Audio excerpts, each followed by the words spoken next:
señales de la apostasía. La Biblia nos advierte muy claramente que conforme nos vayamos acercando al final de los tiempos o a la segunda venida de Jesucristo, aumentará dentro de la iglesia la apostasía, un tema que pues casi no se ha tratado y que es importante desarrollar y comprender en esta mañana. En Lucas 18:8 Jesucristo dijo: cuando venga el Hijo del Hombre, ¿hallará fe en la tierra? Implicando que tal vez cuando Él venga no iba a haber una gran cantidad de sus seguidores, tal como pasó cuando Él se fue al cielo después de que lo crucificaran, que la mayor parte de las personas le abandonaron. En Mateo 24:12 Jesucristo vuelve a decir: por haberse multiplicado la maldad, el amor de muchos se va a enfriar. Y aquí la palabra maldad en el griego es anomia, que significa sin ley. O sea, Jesús está diciendo que la rebelión contra la autoridad va a aumentar. Y que por este aumento de la rebelión contra la autoridad, la palabra anomia, la maldad va a aumentar. O sea, va a entrar a la iglesia esta rebelión y va a hacer que muchos cristianos tengan un concepto mucho más pequeño de la autoridad, que va a hacer que su fe sea relajada totalmente. En 1 Timoteo 4:1 el apóstol Pablo le dice a Timoteo: porque el Espíritu dice claramente que en los últimos tiempos muchos apostatarán de la fe, escuchando a espíritus engañadores y a doctrinas de demonios. Y en la segunda carta a los tesalonicenses, en el capítulo 2, versículo 3, el apóstol Pablo nos dice otra vez: nadie los engañe en ninguna manera. Está hablando acerca de la venida de Jesucristo, porque no vendrá sin que antes de que Jesús aparezca por segunda vez, vendrá la apostasía y se manifestará el hombre de pecado y el hijo de perdición. Aquí el apóstol Pablo está uniendo la apostasía, un movimiento en contra de la fe a nivel internacional, con la aparición aparentemente del hijo de perdición. Ahora, vamos a comenzar a definir en primer lugar qué es la apostasía, para continuar definiendo a los dos apóstatas que existen en el Nuevo Testamento, y en tercer lugar, ver las causas de la apostasía o por qué la gente se aparta de la fe. En primer lugar, en 1 Timoteo 4:1, la palabra apostatar, en los últimos tiempos muchos apostatarán de la fe, es la palabra griega apistemi, que significa llevarse fuera, seguir otro curso, salirse del camino. Vamos a ver esta palabra en Hechos 5, versículo 37, que nos va a dar un poco más de luz.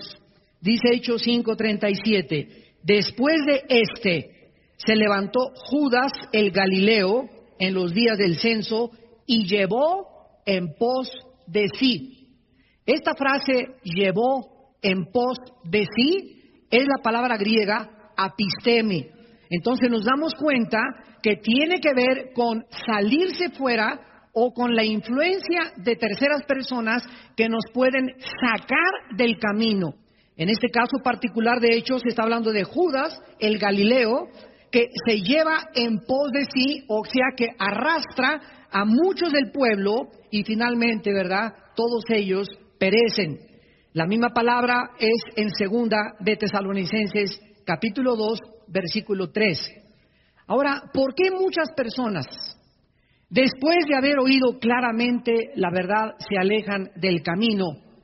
Una pregunta importante: ¿eran salvas estas personas? ¿O realmente la salvación se puede perder?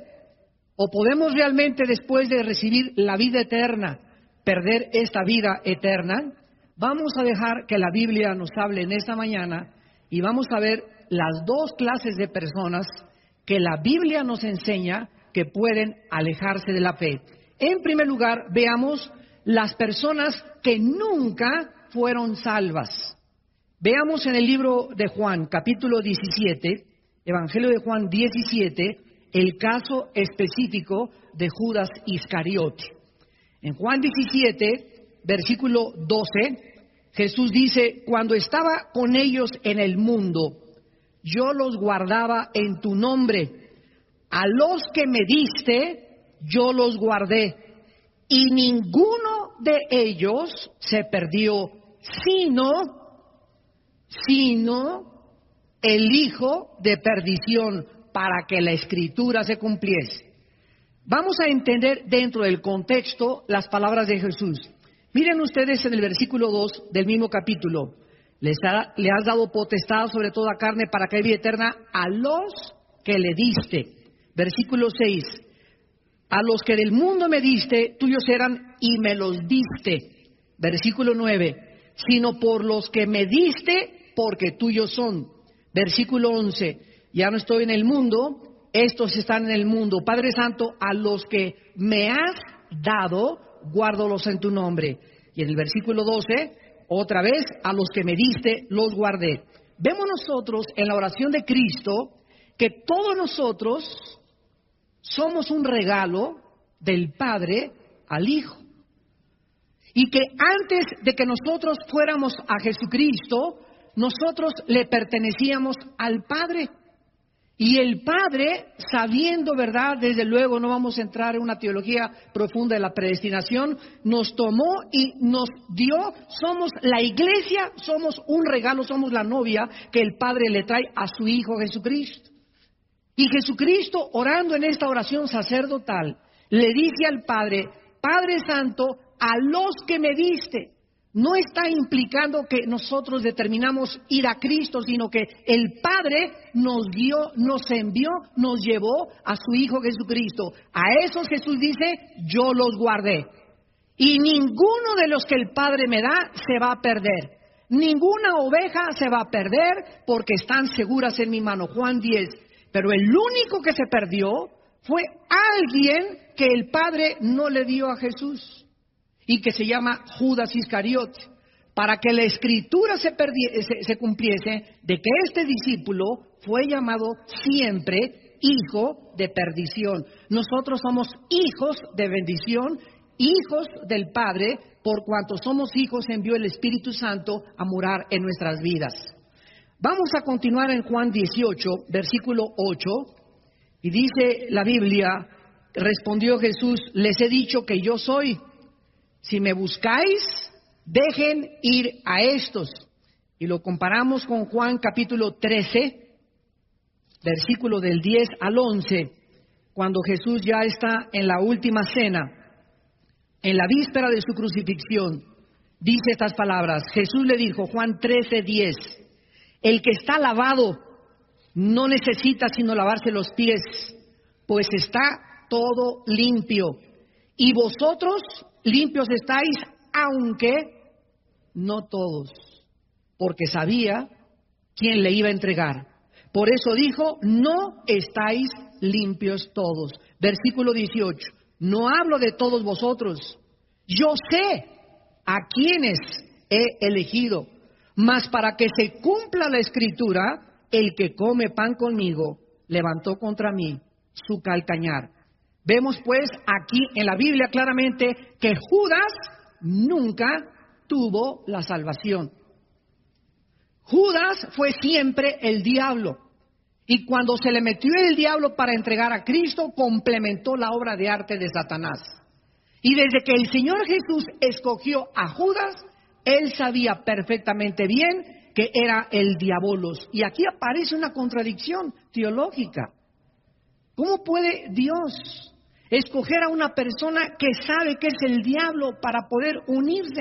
Es que nosotros lo vemos esto en la teología del origen de la maldad. Nosotros creemos que el mal lo creó Dios y el mal entró en el momento en que Dios le dio libertad a los seres para que pudiéramos escoger entre un camino y otro camino. Nosotros somos los responsables de la entrada. El mal, Dios creó la posibilidad de que el mal entrara al universo, pero nosotros somos los responsables de la existencia del mal en el universo, no Dios. Ahora, Dios lo sabía claro de antemano. Y Dios tomó ese riesgo de permitir que la posibilidad del mal entrara, porque nosotros vamos a entender que a la larga las cosas que nosotros le llamamos aparentemente mal o un evento trágico en nuestra vida son y forman parte del plan de Dios para una bendición a largo alcance, la muerte de Cristo. ¿Quién hubiera imaginado hace 2000 años que la muerte de Cristo iba a traer algo bueno? ¿Cómo iban a imaginarse los discípulos ver a su maestro despedazado y crucificado y colgado en una cruz? ¿Qué bien podría salir de esta tragedia? Sin embargo, el peor evento de la historia se convirtió en el evento más bendito de la historia, porque gracias a la muerte y la tragedia de ese hombre, nosotros tenemos la salvación.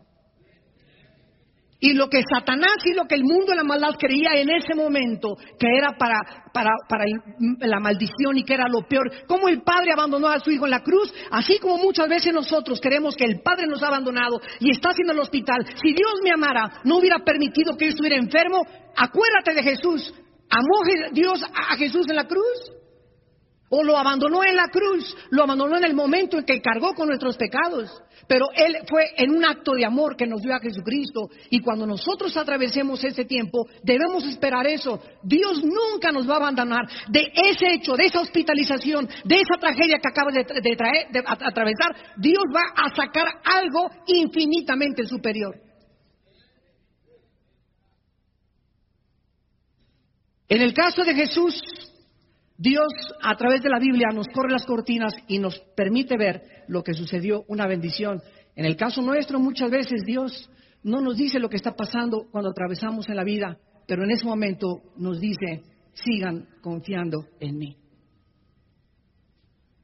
Decía David en el Salmo 56:3, en el día que temo, en ti confío.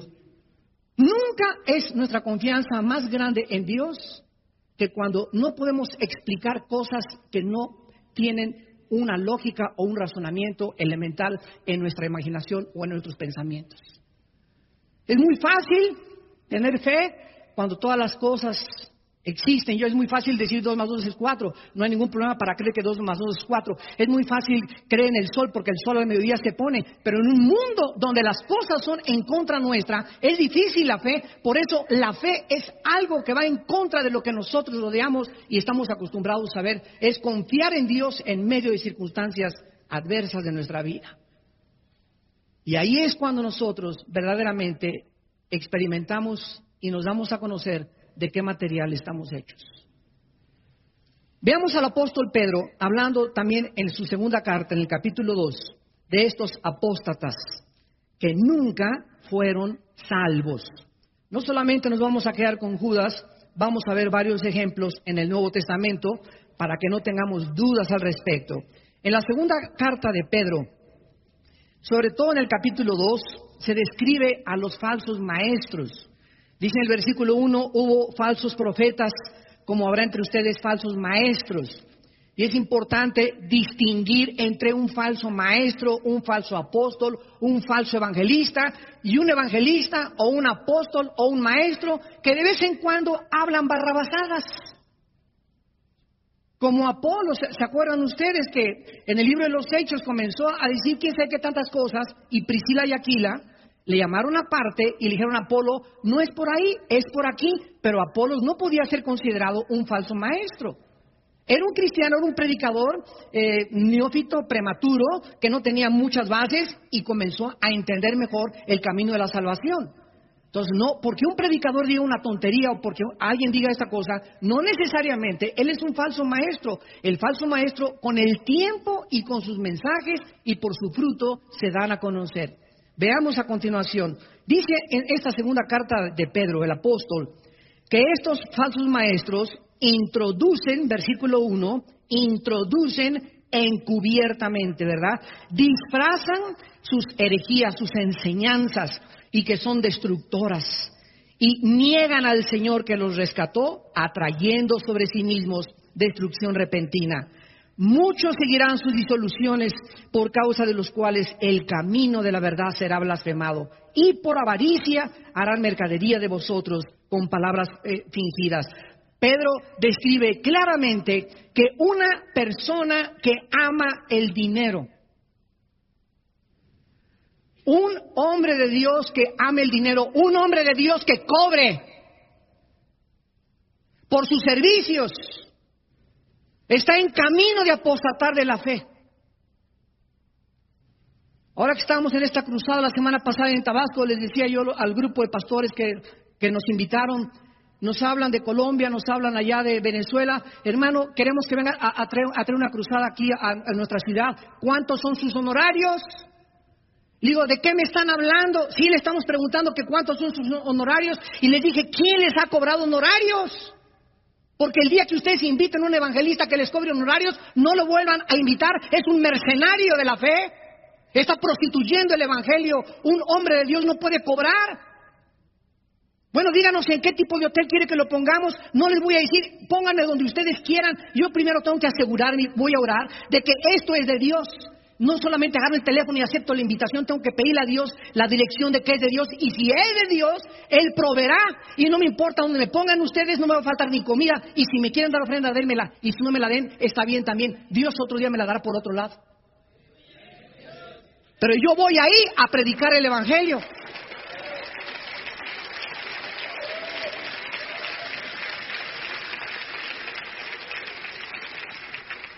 Amados, es tiempo de elevar la integridad del ministerio. Es tiempo de elevar las normas con las cuales Dios nos mandó. Somos misioneros de Dios. Somos apóstoles enviados de Dios a un mundo necesitado. Estábamos el otro día allá en Puerto Vallarta y unos hermanos llegan al hotel por nosotros en una camioneta que no tenía aire acondicionado. Y llegan al hotel, hermano, Alducin, discúlpenos, pero no tiene aire. Le digo, bueno, ¿quién creen que soy yo? Que les exijo que vengan en una limusín por mí, que me pongan un hotel 5 estrellas. Pablo andaba en burro, andaba en caballo, se dormía en petates. Y nosotros los predicadores del siglo XX estamos exigiendo que se nos trate en hoteles con aire acondicionado y que nos recojan en coches que tengan aire. ¿En qué siglo estamos viviendo del evangelio? Estamos acostumbrándonos a un mundo de comodidades, a una fe instantánea. Todo es café instantáneo, sopa marucha instantánea. Y quieren meter al microondas a los cristianos ahora. No hay tal cosa como una santificación inmediata. La santificación es un proceso que nos dura toda la vida. Me dice un hermano el otro día, es que tuve una experiencia con el Señor y me caí al suelo y sentí que me pasó esto y que Dios me quitaba tantas cosas de mi vida. Y le dije, cuando te levantes mañana las vas a volver a tener. ¿Qué crees tú que ya Dios te quita de un día para otro? El que piensa que está firme, mire que no caiga. El pecado morará dentro de nosotros durante toda la vida y ahí a los 99 años de edad que yo tenga en el hospital, antes de expirar mi alma al Señor, ahí el pecado seguirá luchando en contra del Espíritu. Nunca debemos de bajar la guardia, ni creer que ya la santificación de antiero te sirve para mañana. Todos los días tienes que luchar. Todos los días tenemos que pelear contra la carne. Todos los días tenemos que crucificar las cosas que creíamos que ya habíamos vencido. Ahí están potencialmente dentro de nosotros. Y eso es lo que nosotros tenemos que cuidar en nuestra vida. Ahora dice aquí en esta carta, el versículo 14 y 15 de segunda de Pedro, el apóstol continúa describiendo a estos falsos apóstatas, maestros apóstatas que nunca fueron salvos. ¿Cómo lo sabemos? Dice el versículo 14 y 15, tienen los ojos llenos de adulterio, no se sacian de pecar. En 1 Juan 3:9 dice, el que practica el pecado no puede ser hijo de Dios, porque la simiente de Dios permanece en él.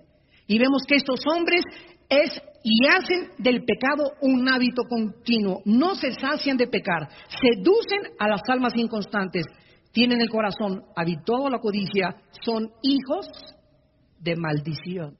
Jamás se nos llamará en el nuevo pacto a nosotros hijos de maldición. El que tiene el Espíritu de Dios ya no puede estar bajo ninguna maldición. Podemos heredar maldiciones de nuestros antepasados, pero Cristo ha hecho maldición en su cuerpo por nosotros y nosotros somos hijos ahora de bendición. Dice el versículo 15, han dejado el camino recto. Vean ustedes, han dejado, o sea, estuvieron, militaron, se metieron a las filas del cristianismo, pero jamás entraron como Judas, entraron encubiertamente. ¿A qué? A destruir el evangelio. Se han extraviado siguiendo el camino de Balaam. Balaam se distinguió por la avaricia, por el dinero, el cual amó el premio de la maldad. Y en el versículo 21 y 22, el apóstol Pedro concluye terminante y drásticamente. Mejor les hubiera sido no haber conocido el camino de la justicia que después de haberlo conocido volverse atrás del santo mandamiento que les fue dado. Escuchen el versículo 22. Les ha acontecido lo del verdadero proverbio: el perro vuelve a su vómito y la puerca lavada a revolcarse en el cielo, en el cieno. ¿Por qué el perro, cuando come algo y lo vomita, se lo vuelve a comer? ¿Por qué los gatos no hacen eso? ¿Por qué los rinocerontes no hacen eso? ¿Por qué los leones no hacen eso? ¿Por qué los pericos no hacen eso? ¿Por qué solamente el perro tiene esta característica? Pues porque es perro, ¿verdad? Si para que el perro no regrese a su vómito, se le tiene que cambiar su naturaleza. ¿Por qué el puerco lo bañas y le pones un perfume y le pones un listón y lo sacas? Dura 10 minutos y regresa otra vez al lodo, porque es su naturaleza. Para que el puerco no regrese al lodo y el perro no vuelva a su vómito, necesitarían que se les cambiara su naturaleza. Así estos falsos maestros, estos apóstatas que entraron y se dijeron que militaban dentro de nuestras filas, nunca fueron salvos. ¿Por qué? Porque su naturaleza nunca fue cambiada. Regresaron a su vómito, les duró muy poco tiempo, porque fueron personas introducidas, fueron espías enviados del infierno. Y estas personas jamás tuvieron la salvación. El apóstol Juan también los menciona. Primera de Juan 2:19. Salieron de nosotros, pero no eran de nosotros. Salieron de nuestras filas, militaron un tiempo dentro de nosotros, pero no eran de nosotros. Para que se manifestara que no todos los que estamos aquí en este congreso, que no todos los predicadores que oyes, que no todos los libros que lees, que no todos en los seminarios son salvos. Estamos infiltrados. Es una mezcla la iglesia de cizaña con trigo. Estamos infiltrados y hasta que pase el tiempo, los corazones son manifestados después de la prueba y del fuego de la fe, como vamos a ver más adelante. Pero estas personas, su naturaleza nunca fue cambiada, nunca recibieron la naturaleza divina de Dios. En 2 de Juan, versículo 9, el apóstol vuelve otra vez a insistir sobre lo mismo y dice: cualquiera que se extravía y no persevera en la doctrina de Cristo no tiene a Dios. El que persevera en la doctrina de Cristo, ese sí tiene al Padre y al Hijo. En 1 de Juan 5:10-12 dice la Biblia: el que tiene al Hijo tiene la vida. El que no tiene al Hijo, aunque sea presbiteriano, y sea de Villanueva, y sea de Guadalajara, y sea de Puerto Rico, y sea de Estados Unidos, y sea bautista, y sea pentecostal, el que no tiene al Hijo no tiene la vida. Cualquiera que permanece en el camino y se sale, vamos a ver que los apóstatas nunca regresan, se salen y no regresan jamás. ¿Por qué no regresan? Vamos a ver ahora los apóstatas cristianos que no eran salvos y que se apartan temporalmente. Hay una grande diferencia. El apóstata que nunca fue salvo se aparta para perderse, pero el que es hijo de Dios, Dios lo trae con cuero. Veamos en Hebreos 12, del 5 al 8, la promesa de Dios a aquellos que son salvos, aquellos que verdaderamente tienen la naturaleza divina de Dios. Dice en Hebreos 12, versículo del 5 al 8, ya habéis olvidado la exhortación que como a hijos se os dirige, diciendo: hijo mío, no menosprecies la disciplina del Señor, ni desmayes cuando eres reprendido por Él, porque el Señor al que ama, disciplina, y azota al que recibe por hijo. En otras palabras, si tú no eres hijo de Dios, esos apóstatas, esos maestros, como nunca fueron hijos de Dios, nunca reciben la disciplina de Dios, hasta el tiempo se manifiestan sus corazones y se pierden. ¿Quién es, por ejemplo, Jim Jones? Era en 1978, se llevó a 1,000 personas a la Guyana, a Sudamérica. Él era pastor metodista. Raúl Macín en México, pastor de la iglesia La Santísima Trinidad de Monterrey, se fue después de 5 años de ser pastor, se unió al Partido Comunista. David Koresh, hijo de padres bautistas y bautista, guía una secta en Waco, Texas, y los lleva a la destrucción. Y así tenemos la historia del cristianismo. William Graham, que está en Guadalajara, que fue el que bautizó a Chuy. No es cierto. Por todos lados tiene este hermano iglesias, ¿verdad? Y dice que él es el ángel de Apocalipsis. Cálmate, Habacuc. Salieron de nosotros, pero no eran de nosotros. Jim Jones salió de la iglesia metodista, David Corey de la iglesia bautista, Massín de la iglesia metodista en Monterrey, y así tenemos cantidad de falsos profetas. William Branham también en los 40, 50 tenía campañas evangelísticas, y de repente se le metió el diablo y comenzó a decir que él era el apóstol de Dios y que él era el ángel de Apocalipsis y que solamente él tiene la verdad. Entonces se manifiesta con el tiempo que esta persona nunca tuvo la naturaleza de Dios, nunca su naturaleza fue cambiada, fue introducido encubiertamente. Pero los hijos de Dios, dice la Biblia, son disciplinados por el Señor. En la historia del hijo pródigo, el hijo pródigo es otro ejemplo de un cristiano. Nunca dejó de ser hijo. Se usa evangelísticamente este mensaje y está bien. Pero si nos vamos al exégesis del pasaje, nos damos cuenta que el hijo pródigo nunca perdió su posición de hijo. Y se salió y apostató y se fue y dame y se perdió, pero llegó un momento en que despertó su conciencia al Señor y estando en esa condición dijo, ¿qué hago aquí alimentando a los puercos? En la casa de mi padre. Se levantó y fue y se arrepintió y dijo el padre, ¿verdad? Mi hijo estaba perdido, pero ha sido hallado ahora. Y vemos la disciplina de Dios de cómo lo lleva a desperdiciar su vida, pero regresa porque Dios ha prometido que lo que ha comenzado en nuestra vida, Filipenses 1:6, lo va a completar. Y dice en Judas que Dios es poderoso para guardarnos sin caída también. Y dice en Primera de Pedro que somos sostenidos por el poder de la fe. Mientras nosotros nos mantengamos confiando en Dios, Dios nos seguirá sosteniendo.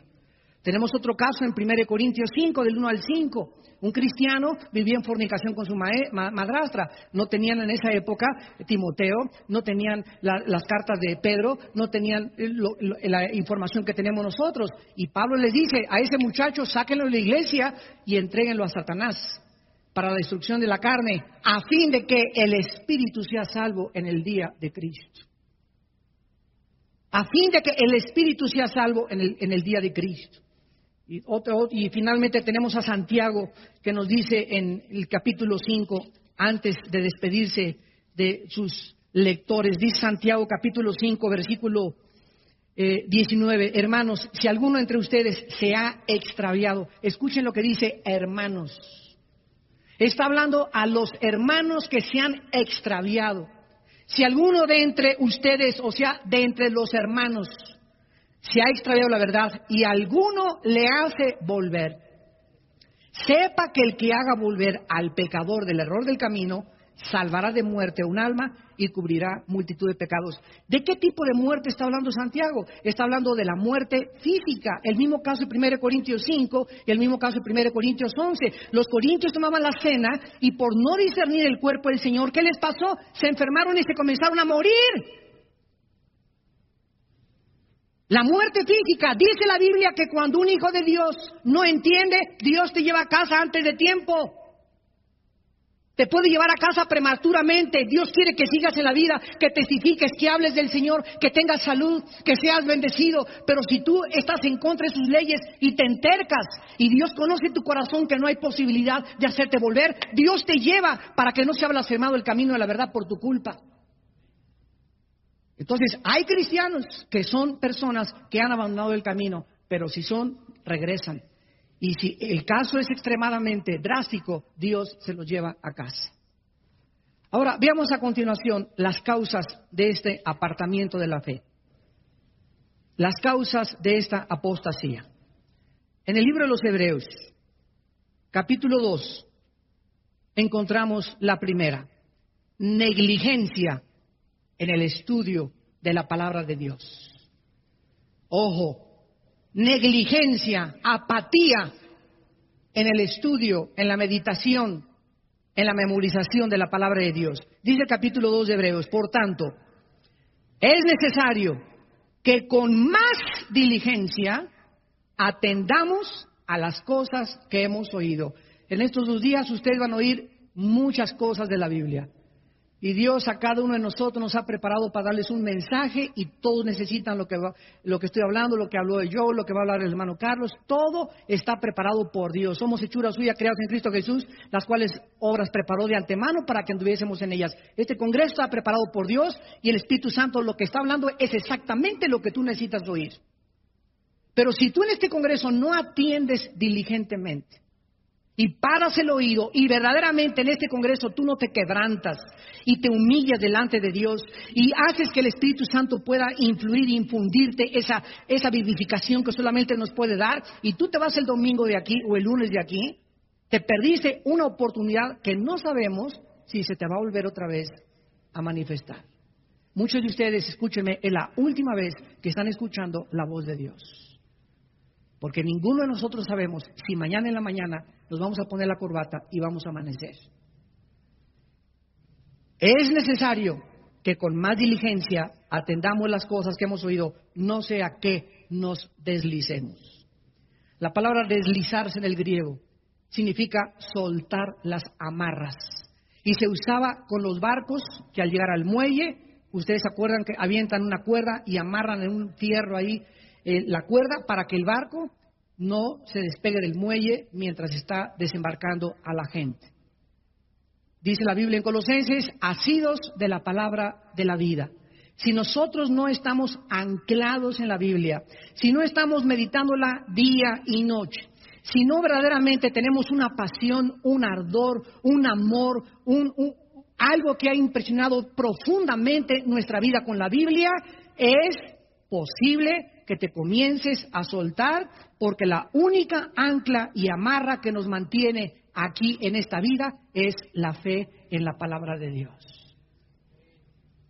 Por eso dice la Biblia que es la batalla de la fe. La batalla del Golfo Pérsico se llamó batalla del Golfo Pérsico porque estaba de por medio el dominio del Golfo Pérsico. La Primera y la Segunda Guerra Mundial se llama Primera y la Segunda Guerra Mundial porque estaba de por medio el poderío mundial.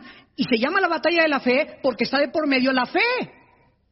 Es por lo que debemos de pelear, por la fe. La fe es el centro de nuestra lucha, el centro de nuestra militancia. Y si nosotros abandonamos esta fe, es algo que Dios nos ha dado y que nos ha dicho, Armando, te doy esto para que lo guardes. Guarda el buen depósito, le dice Pablo a Timoteo, y vas a pasar por lobos, y vas a pasar gente que te van a querer sacar esto, el diablo va a querer sacarte esto, y el día que el diablo te saque esto, te sacó todo. Puedes perder tu casa, puedes perder tu familia, puedes perder tu salud, pero nunca pierdas la fe. Porque es lo único que nos sostiene, es lo único que nos guarda del poder de Dios. La fe, creer verdaderamente lo que Dios ha dicho es verdad.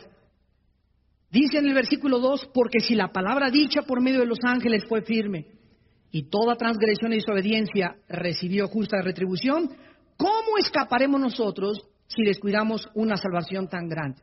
Muchas gentes han dicho, bueno, aquí dice que perdemos la salvación. Aquí no está diciendo que perdemos la salvación. Aquí está diciendo, ¿cómo vamos a escapar si descuidamos una salvación? ¿Cómo vamos a escapar de qué? ¿Cómo vamos a escapar del juicio y la disciplina de Dios a nuestra vida?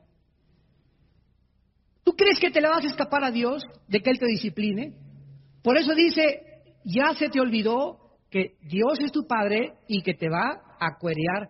Y si tú obedeces por las buenas con la palabra, no hay ningún problema, pero si no obedeces, Dios dice, Dios al que recibe, azota por hijo. La palabra azotar en hebreos es castigar físicamente.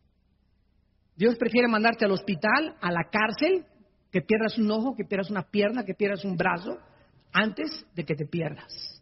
Porque Dios sabe que es terrible que alguien se aleje de Él, porque las personas que se alejan de Dios son las que más sufren en esta vida. Vemos en Hebreos capítulo 5 lo mismo que el apóstol Pablo, o el que escribió la carta a los Hebreos. Casi todos estaban de acuerdo en que fue Pablo el autor.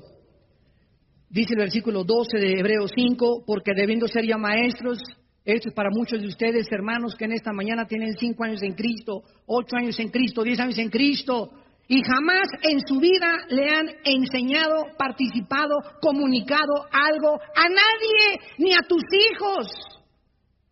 Ya deberías en tu casa tener un estudio bíblico tú y enseñar la palabra de Dios. Debiendo ser ya maestro, después de tanto tiempo, tienes necesidad de que se te vuelva a enseñar cuáles son los primeros rudimentos de la palabra de Dios. ¿Cuáles son los primeros rudimentos de la palabra de Dios? ¿Cuál es el A, B, C de la Biblia? Número 1, ora todos los días. Número 2, ten contacto con el Señor. Número 3, habla de Cristo a las personas que puedas en el día. Pero si tú tienes 4, 5 o 6 años en la Biblia y no tienes ya un tiempo devocional, una disciplina para venir a la presencia del Señor diario en la madrugada y estar media hora, 40, 1 hora, no sé cuánto tiempo delante de Dios, y no, esta palabra no forma parte de tu, en lugar de hemoglobina, biblina dentro de tu sangre, y no memorizas la palabra y no la guardas la palabra, ¿cómo quieres entonces que Dios te trate? Tu vida de oración es raquítica, tu vida de oración son 15 minutos, media hora. Eso es lo que nos toma para interceder por la familia, por nuestro presidente, por el gobierno. Pero como se te olvidaron el ABC de la Biblia, dice la Biblia, has llegado a ser tales que tienen necesidad de leche y no de alimento sólido. El otro día en el diplomado, un hermano se para y me dice, señor Alducin, dígame, explícame la predestinación. A ver, explícame por qué, ¿cómo es eso? Le dije, no te explico nada. Dice, ¿por qué? Le digo, porque sabes una cosa, yo te conozco, tienes 7 años en Cristo. Y tú quieres ahorita entender la predestinación y el origen del mal y la explicación del mal. Y existen respuestas en la palabra de Dios, porque la palabra de Dios refuta argumentos y toda altivez se levanta contra su nombre, llevando cautivo todo pensamiento a la obediencia de Jesús. Pero tú no estás en posición de que te lo explique. ¿Por qué? Porque te has hecho tardo en el oír. Y así, a ver, explícame por qué Dios, si es bueno y es bondadoso, permite las inundaciones, que un carro se eche para atrás y mate una criatura. ¿Quién derribó las torres de World Trade Center? ¿El diablo o Satán o Dios? A ver, ¿qué contestarías tú? El diablo. O sea, no podemos ni siquiera ya vislumbrar ni discernir lo que está pasando en el mundo. ¿Quién es el bueno ahorita? ¿El presidente Bush y la coalición persiguiendo a los terroristas o Bin Laden? Ahorita el héroe es Bin Laden. Se han cambiado los valores en el mundo que vivimos, que se ha perdido el discernimiento en la misma iglesia y los mismos cristianos ya no sabemos ni distinguir quién es el bueno y quién es el malo. Y Isaías nos advierte en capítulo 5 y nos dice, ay de a los que a lo amargo le dicen dulce, a lo dulce amargo, a lo bueno malo y a lo malo bueno. Y los medios de comunicación y la presión de CNN y de los noticieros hacen que tu vida se llene del concepto del mundo cuando nuestros pensamientos no son formados ni moldeados por el mundo, sino por Dios. Y ya los cristianos no saben si Bin Laden es como el Che Guevara y al ratito hay un pastor ahí con un retrato de Bin Laden arriba de su cama. Increíble, pero cierto, es el mundo en que estamos viviendo. ¿Y todo por qué? Porque comenzamos a abandonar la palabra de Dios. Dice el versículo 13, el que participa de la leche es, ¿qué cosa? Inexperto. Entonces, el ateo, la palabra de Dios es una espada, ¿verdad? En Efesios 6. Inexperto, ¿qué significa? Imagínense un niño de 6 años con una espada contra un espadachín. Y el espadachín se llama el pastor de los mormones. Entonces viene un mormón contigo, o viene un testigo de Jehová, o viene un ateo, o viene un evolucionista, o viene un científico con un mazazazo así tremendo, y tú, porque no sabes ni cómo mover, ni cómo defenderte a las teorías, a los argumentos, a las falacias, a las postulaciones, a las proposiciones filosóficas, no sabes cómo reaccionar, y ahí están los cristianos arrinconados. Es lo que les pasó a nuestros hermanos en Tabasco y en el mundo entero. El mundo intelectual nos está arrinconando y es tiempo en que la iglesia ahora correteemos a los ateos y les presentemos a la televisión que este libro es más congruente y tiene más lógica y tiene más evidencias científicas que todas las barbaridades de Walter Mercado.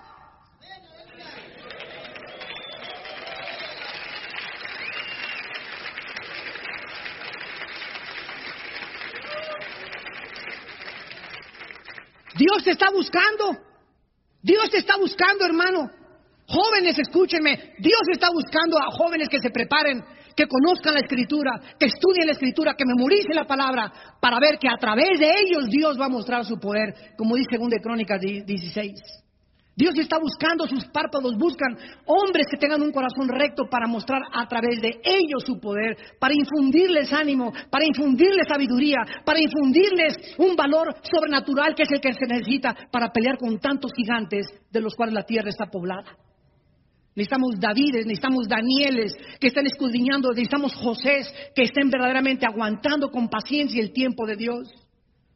Necesitamos entender qué es lo que Dios quiere en nuestras vidas.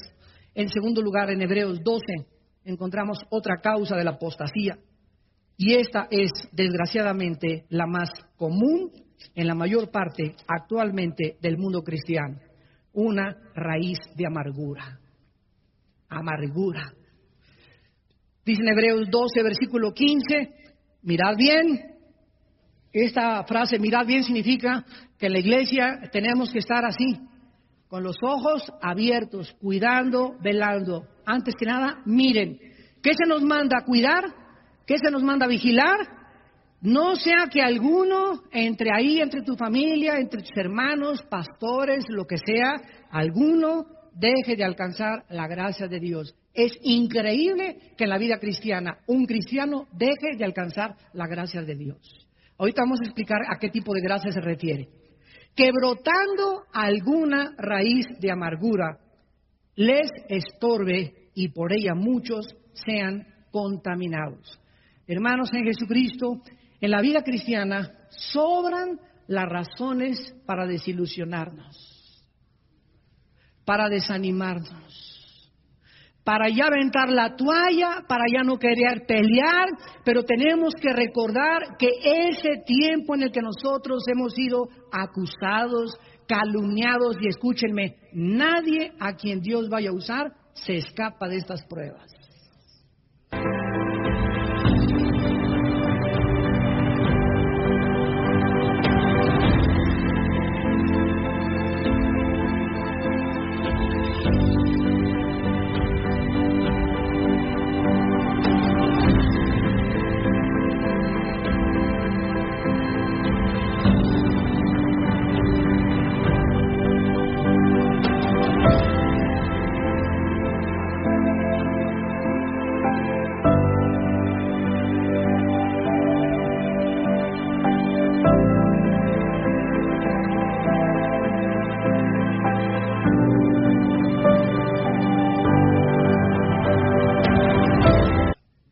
Nadie. Todos aquellos a quien Dios llama, los lleva a un desierto y los mete a un horno de fuego. ¿Quién es un líder? Un líder es una persona que pasó la prueba de la persecución, pasó la prueba de las calumnias, pasó la prueba de la desilusión, y son etapas en la vida, y cuando sale de todas esas pruebas, el líder sigue así: hola, gloria a Dios, aleluya. No se le nota ni se le ven huellas de que el horno ni el fuego quemó ni sus botones. ¿Por qué? Porque en todas estas pruebas que el líder pasó, Jesús estaba con él. Esa es la grande diferencia. Ahora, si tú entras a las pruebas y en esas pruebas, en esa persecución, en esas desilusiones, en ese desánimo, no te agarras con todas tus fuerzas de Jesús y no te aferras a Él y no lo abrazas apasionadamente, y en esos tiempos, en el día que temes en Él, confías, y en esos tiempos no estás más que nunca, confiando más que nunca en Él, cuando salgas de las pruebas se te ve en la cara de sapo que tienes. Líderes y pastores que han atravesado pruebas, repito, y salen amargados, llegan a la iglesia y puedes oír en sus mensajes la amargura. Y el espíritu de la amargura se transmite a sus ovejas. Y son ovejas contaminadas por el espíritu amargado que tiene el pastor. Porque el pastor tiene una herida de la cual no ha sido sanado. Dice aquí que la amargura impide que del cielo Dios me use, que es la gracia de Dios. La Biblia habla de la gracia salvífica, que es la gracia que nosotros recibimos para salvación. Y aquí está hablando de la gracia santificante. ¿Qué significa esto? Dios, en el momento que me convierto, me da su gracia, y por esa gracia es una fuerza inmerecida de Dios, es una capacidad que Dios me da para que yo pueda creer en su Hijo Jesucristo y pueda formar parte de su ejército. Pero una vez que yo soy cristiano, necesito todos los días de mi vida esa gracia seguirla recibiendo. ¿Y qué es esta gracia? Apunta a la definición: es la capacidad que Dios nos da para que podamos hacer su voluntad.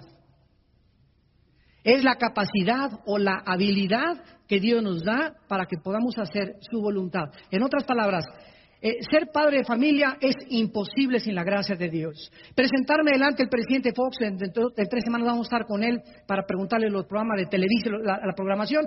Si yo me presento delante de Fox y no voy con la gracia de Dios que me respalde, no voy a encontrar gracia ante sus ojos. Educar a mis hijos y darles consejos es imposible si no tengo la gracia de Dios. No podemos levantar este edificio porque Jehová si no es el que levanta el edificio, en vano estamos construyendo. Si Jehová no vela la guardia, aunque traiga guardaespaldas y carros blindados y ametralladoras, de nada me sirve. Si no es Él el que está obrando y operando en mi vida, todo lo que estoy haciendo a mi alrededor es vano.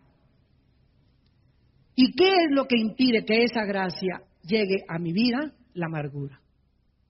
En ese momento, el rencor que tú tienes contra alguien que te lastimó, que habló mal de ti, aguántalo y perdónalo.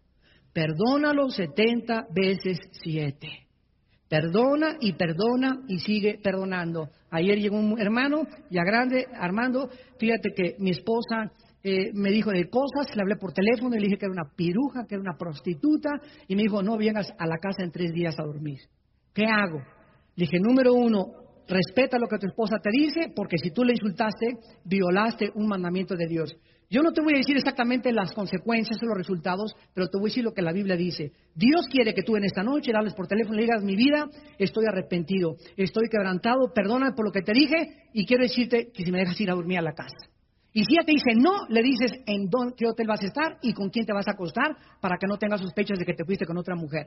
Me dice, pero es humillante. Le dije, es lo que Dios quiere que hagas, que te humilles después de haberle insultado y agredido y haberle roto porque es un vaso frágil ante los ojos de Dios. Le dije, ya los resultados mañana no sé cómo va a reaccionar tu esposa, pero tú te vas a tener que quebrantar por un buen tiempo porque la has lastimado muchísimo. Y Dios dice que cualquier hombre que tiene una relación equivocada en su matrimonio, Dios no escucha tus oraciones.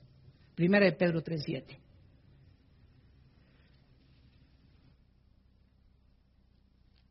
Tenemos en tercer lugar, hermanos, para terminar, nos faltan muchas, pero en 1 Timoteo 6, versículo 20 al 21, tenemos otra causa que te puede hacer extraviarte de la fe, y le dice Pablo a Timoteo, 1 Timoteo 6, versículo 20 y 21, oh Timoteo, guarda lo que se te ha encomendado, evitando las profanas pláticas sobre cosas vanas y los argumentos de la falsamente llamada ciencia, la cual profesando algunos, ¿qué les pasó?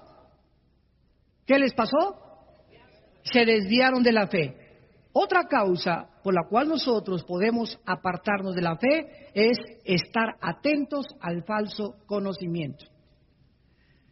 Si llega un maestro en tu escuela, imagínate que tú eres un estudiante de secundaria o de preparatoria, y le dice al muchacho, tú eres de los que creen en que una pareja fue creada al principio y no crees las postulaciones de Carlos Darwin, ni Friedrich Nietzsche, ni Jean-Paul Sartre, ja, ja, ja, ja.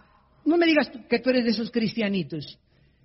Ante este ataque y ante esta amenaza, nuestros jóvenes actualmente están prestando oído más al falso. La palabra ciencia es gnosis en el griego, que significa conocimiento. Están prestando oído más al falso conocimiento del mundo, que tiene su origen en el mundo, que el conocimiento de la palabra de Dios. Entonces, si tú sigues juntándote con ese ateo y no tienes conocimiento de la palabra de Dios profundos, no te estás discipulando, no tienes bases doctrinales ni teológicas, el falso conocimiento del mundo es el que ha arrastrado a casi el 60% de la juventud en Tabasco y los está llevando a quitarse la vida. ¿Saben ustedes en la clausura, en la Plaza de Toros, lo que les dije el domingo en la noche? Les dije porque me dijeron que estaban todos los maestros ateos de las principales escuelas de Tabasco. Y les dije, ustedes son los culpables de estos suicidios. Porque ustedes les enseñan a los jóvenes que venimos de los animales, y cuando se enseña que venimos de los animales, se quita la culpabilidad del pecado. Si realmente somos el resultado de la evolución, no hay culpa del pecado, no hay temor de Dios. No hay propósito, no hay significado para vivir. ¿Cuál es la razón entonces de mi existencia? Estoy exactamente guiado por los instintos como los animales. Si somos el resultado de unas sustancias químicas que produjeron materia viva, entonces, ¿quién nos explica el origen de la vida? Porque la evolución no tiene una sola prueba científica. Una sola no existe. Darwin dijo, el día que se pueda producir de sustancias químicas materia viva, en ese momento se comprobaría mi teoría. Jamás se ha podido comprobar eso. La complejidad de una célula es infinitamente superior a la más grande computadora, chips y cosas tecnológicas que hayamos hecho en el mundo. Una sola célula. Decía Carlos Sagan, el ateo, hace 2 años antes que se muriera. Sí, de ahí la palabra, ¿vieron la película Contacto? La película Contacto es el libro de Carlos Sagan. Y es resultado de sus investigaciones. Sagan dijo, antes de morir, si yo recibiera un mensaje del cielo, y podría comprobar que es del cielo, podría estar seguro que Dios existe. Sin embargo, Sagan no sabe que no solamente hemos recibido un mensaje, sino que el mismo Dios bajó en la persona de Cristo hace 2000 años. Ahora, ¿qué mensaje hemos recibido del cielo? Miren ustedes. ¿Saben ustedes cuál es la última evidencia que Dios nos está dando científicamente a los cristianos para demostrar que la Biblia es la palabra de Dios? Los códigos secretos de la Biblia. ¿Saben ustedes de qué les estoy hablando? De que una persona, un hermano, Rafael Bayán, en San Antonio, Texas, comenzó a ver la Biblia en el Antiguo Testamento y comenzó a descubrir que cada 14 letras, o sea, se brincaba cada 14, aparecía la palabra Yoshua HaMashiach, profeta, rey y sacerdote. Cada 14 letras. Esto se llama letras equidistantes y se llama código. Este hombre mandó este descubrimiento a Canadá al jefe de los rabinos en Canadá, un judío no mesiánico, que cuando comenzó a leer el libro de este hermano, comenzó a escudriñar la Biblia y se convirtió al cristianismo. Y ahora este rabino, el jefe de los rabinos judíos en Canadá, está en las calles de Canadá predicando a Jesucristo como el Mesías. ¿Saben ustedes de qué les estoy hablando? Miren, hagan de cuenta que lo que es un código. Los códigos comenzaron a descifrarse en la Primera Guerra Mundial.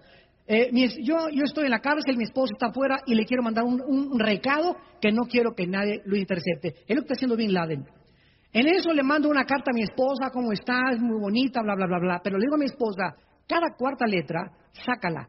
Cada cuarta letra, sácala. Cada cuarta letra, sácala. Y ahí está verdaderamente el mensaje que te quiero enviar.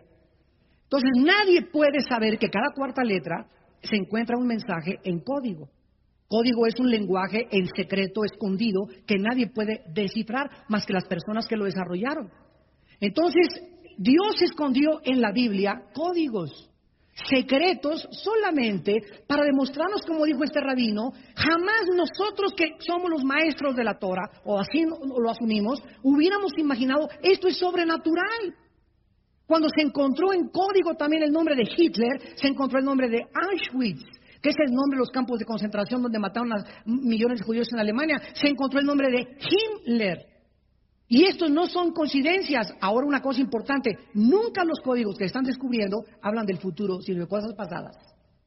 En eso hay que tener cuidado. Que en el código dice que va a pasar esto, no le creas. Que un terremoto, no le creas. Que Cristo viene, no es cierto. Hay falsos profetas de códigos también. Pero nos damos cuenta que Dios ha encerrado el verdadero conocimiento que se encuentra en la persona de Jesucristo. Tú no puedes enfrentarte a un ateo y decirle, oiga, ¿por qué es ateo? Les voy a decir, el 90%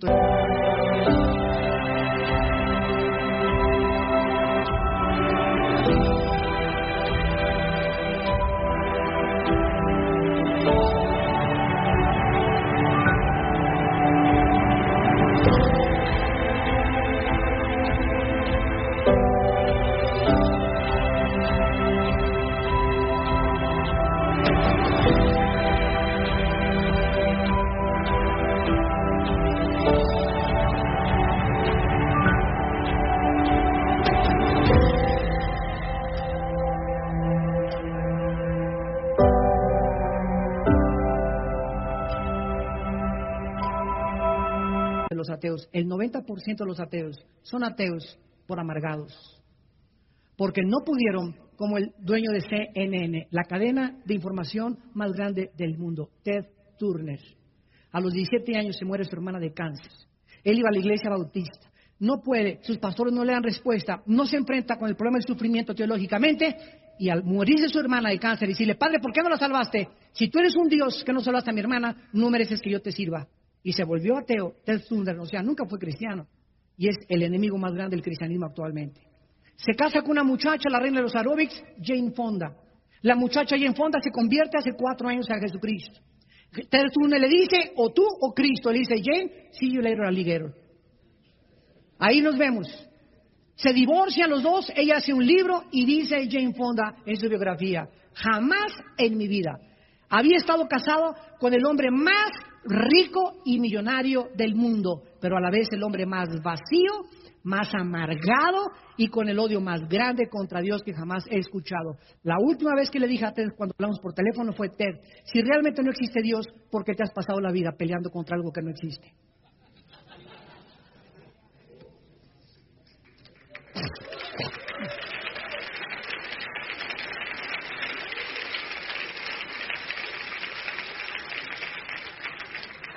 Señor, te damos las gracias por tu palabra.